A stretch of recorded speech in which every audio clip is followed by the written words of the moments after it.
Hey, what's up, future CPAs? Welcome. Today, we are cracking a code that you will absolutely see on your board exams and definitely in the real world. We're talking about joint cost allocation, and we're going to totally master one specific technique, the sales value at split-off method.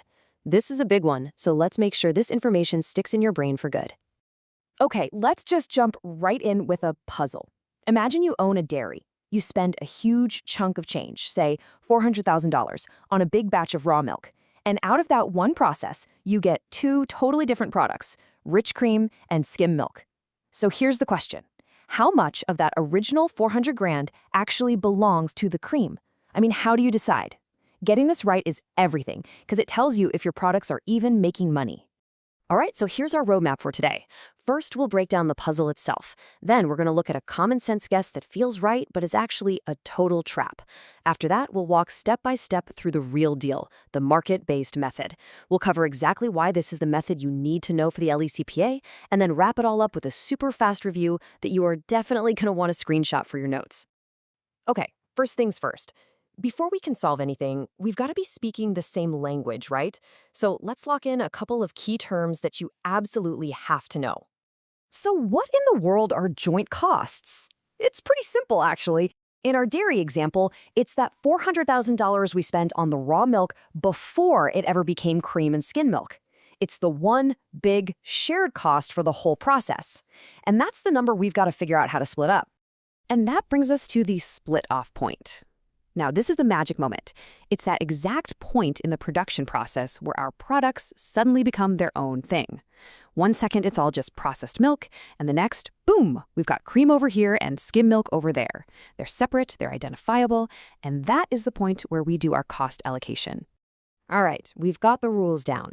So let's look at the most obvious way to solve our dairy problem. You know, the first idea that probably pops into your head. It seems super logical, but trust me, it's a trap. And it can make your financial statements seriously misleading. So your first instinct, your gut reaction, might be to just use a physical measure, right? I mean, we made 75,000 gallons of skim milk, but only 25,000 gallons of cream. So it just seems fair that the skim milk should get more of the cost because there's, well, physically more of it. It's simple, it's straightforward, and it is completely wrong. Now just look at what happens when we follow that simple logic. This table says it all. If we allocate the costs based purely on volume, our liquid skim milk, a product we are selling for $4 a gallon, suddenly looks like it has a 0% gross margin. Zero. The accounting literally makes a profitable product look like it's worthless. That is a massive red flag. And this quote right here is the perfect analogy for why that method is so flawed. Think about it. If a gold mine allocated its costs based on weight, all the tons and tons of worthless dirt would get assigned almost all the cost, while the incredibly valuable gold gets practically none. It just makes no sense. It doesn't reflect the economic reality of the situation at all. So here's the bottom line.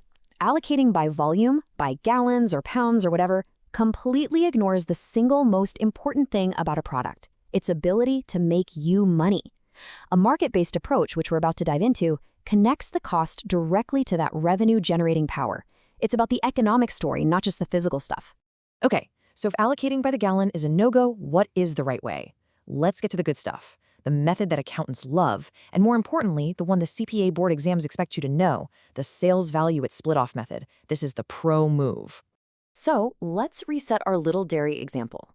Our total joint cost, as you see here, is that $400,000. But here's the key piece of info. We also know the selling price per gallon for each product at that exact moment of split-off. It's $8 for cream, $4 for skim milk.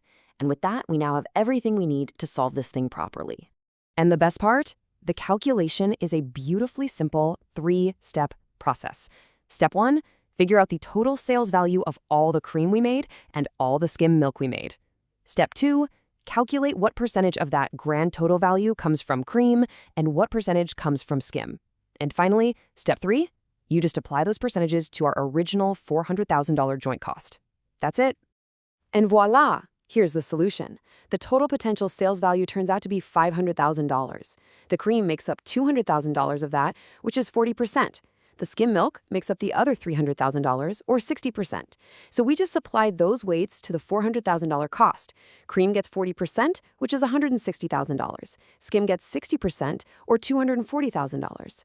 And now, look at the gross margin. It's a clean, consistent, logical 20% for both products. Now that makes sense. So, now we know how to do it, but for the LECPA, you've got to know why this is the right way. This is the logic you need to sear into your brain. So think of this next part as your official brain hack for remembering why this method always wins. Okay, here's why this method is king. First, it follows the benefits received idea. Basically, the product that can make more money should carry more of the cost. It's just fair. Second, it's way simpler because you only need the info from the split-off point. You don't care about what happens later.